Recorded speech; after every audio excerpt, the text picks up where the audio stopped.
우리나라만큼 돈 벌기 쉬운 나라가 없어요. 이코노미스트 길을 간 건 굉장히 탁월한 선택이었다. 버핏 앞에서 모든 사람은 공평해요. 평범한 사람이 되기 때문이죠. 책은 제 인생이라고 볼 수 있습니다.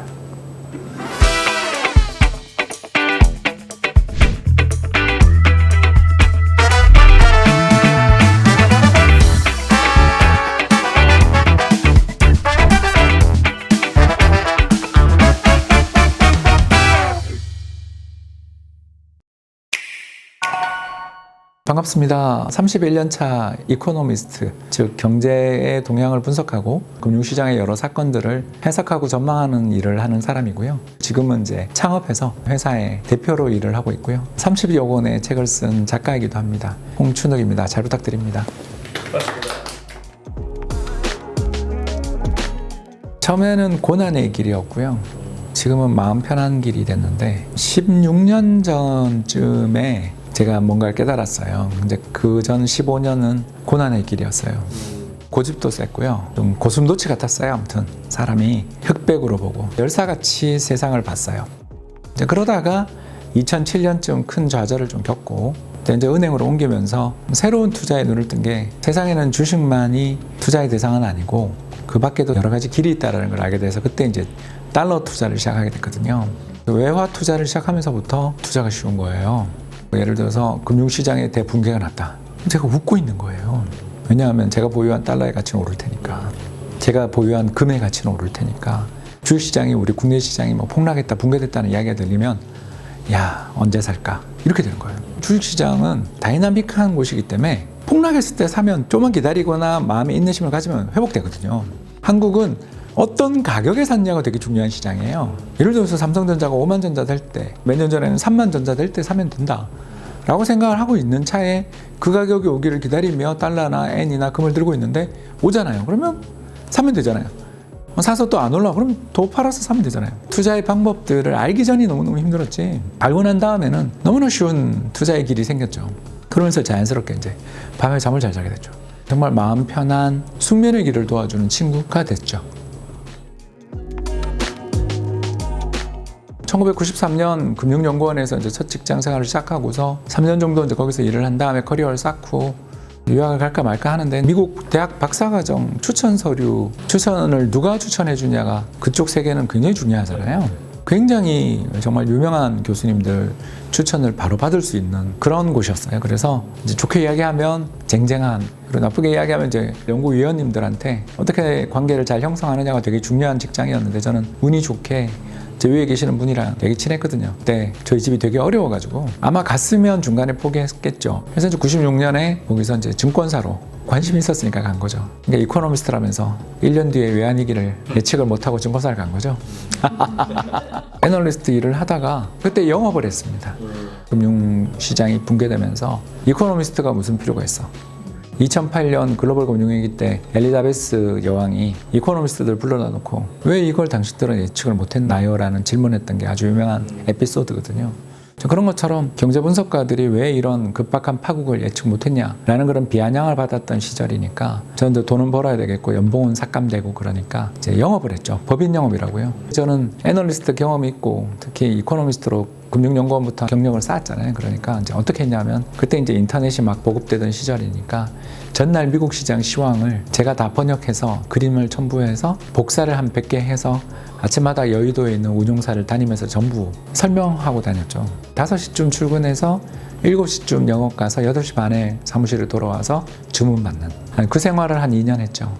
그래서 그때 99년에 억대 연봉 처음으로 돌파했습니다. 몰라도 되는 시기가 있었습니다. 응답하라 시리즈에 보면 성동일 씨가 은행 예금 넣어놓으면 15%밖에 안 하지만 그래도 그게 안전해 라고 하던 시절이 있었잖아요. 그런 시절에는 사실 그냥 은행 예금만 하든가 아니면 정부가 발행한 국채만 사면 되는 그것만 해도 충분했죠. 근데 이제 재테크라는 말이 한국에서 이렇게 일상 용어가 된 건 결국 외환위기 이후에 우리나라의 이제 초저금리 환경이 20년 넘게 지속됐기 때문에 이렇게 가는 거죠. 우리나라 지금 정부 정책 금리가 3.25%인데 우리나라 소비자 물가 상승률이 1.6%입니다. 그러니까 대충 실질 수익률이 1.6%죠. 1.6% 수익으로 만족해서 노후가 편안하고 내가 원하는 집을 살 수 있어 그러시는 분은 사실 재테크 안 해도 되죠. 근데 이제 현실은 그렇지 않잖아요. 일단 두 가지 문제가 걸리게 되는 게, 첫 번째 문제는 그 1.6%라는 실질 수익률도 자산이 쌓이는 순간 바로 금융종합과세를 두들겨 맞아서 반토막이 난다. 연간 2천만 원 이상의 이자랑 배당금 소득이 넘어서는 분은 근로소득이랑 합산돼서 추가 세금이 붙게 됩니다. 그래서 5월 달에 종합소득세 납부할 때 어마어마한 세금을 맞게 되죠.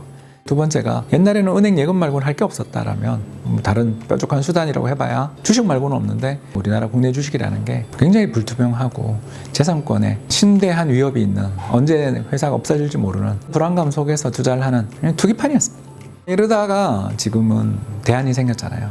재테크 공부를 하면 충분히 그 대가를 얻을 수 있는, 수확을 얻을 수 있는 환경이 됐다라는 게 또 중요한 요인이 아닌가 생각합니다.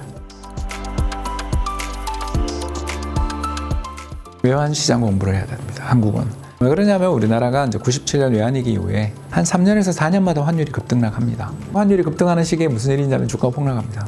왜 환율이 올라가면 주가가 폭락하는가? 왜 환율이 올라가는 시기에는 부동산도 하락하는가?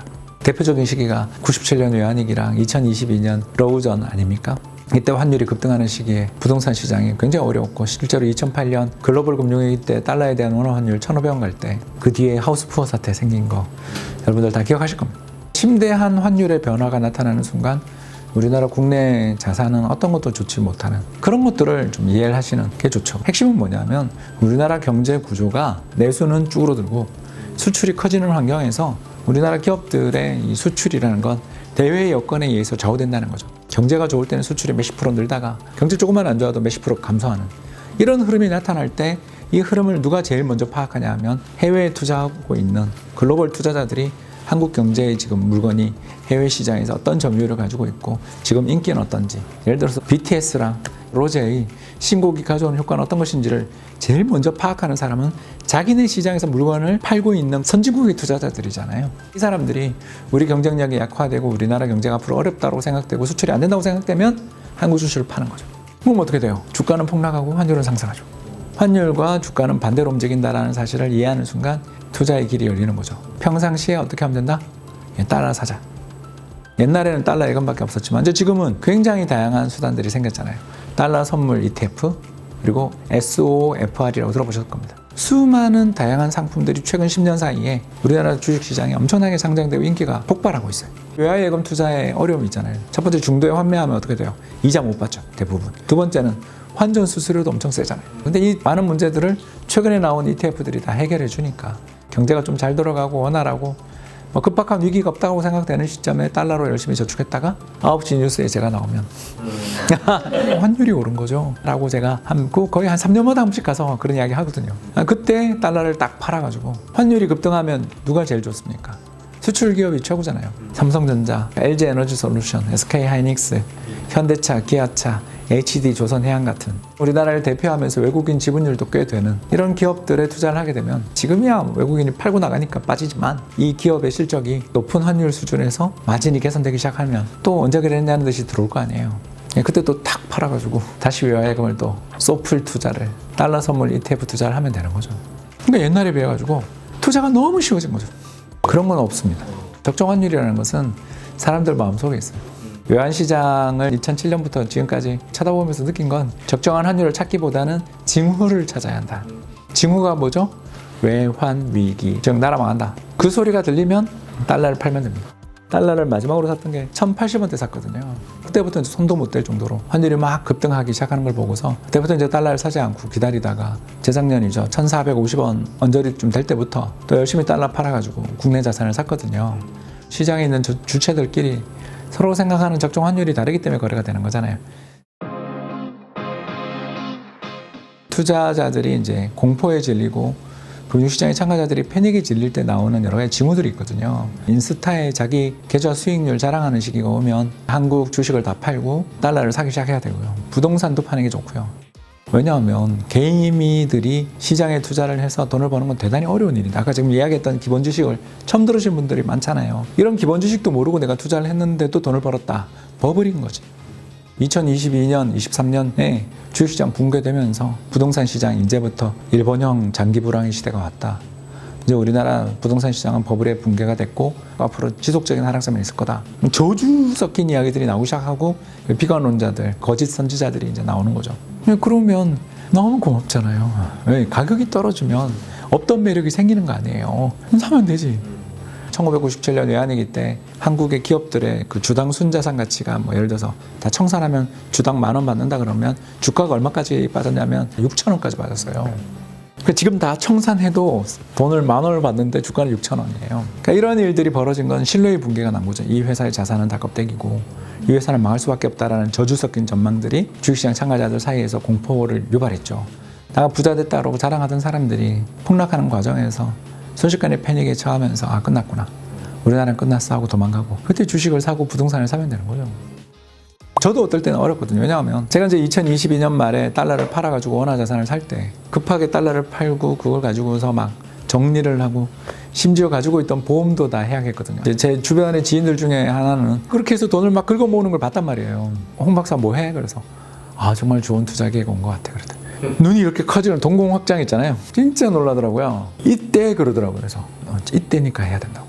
근데 제가 이제 그렇게 이야기하고 그 하는 것까지 주변 사람들한테 일러줬는데 안타깝게도 아무도 따라하지를 못하더라고요.